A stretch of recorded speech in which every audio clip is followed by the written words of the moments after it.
National Weather Service in Topeka has issued a severe thunderstorm warning for southwestern Shawnee County, southeastern Waubonsee County, northwestern Osage County, until 8:30 p.m.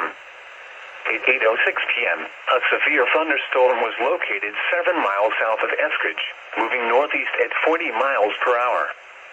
Expected hazards include 60 miles per hour wind gusts and half-dollar-size hail.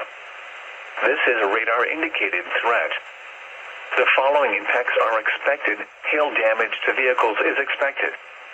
Expect wind damage to roofs, siding, and trees. Locations impacted include Eskridge, Dover, and Harveyville. This includes Kansas Turnpike between mile markers 156 and 166.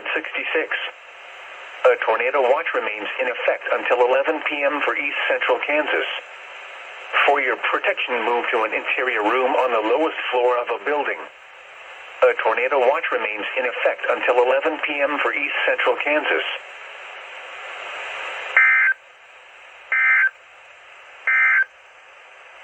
The severe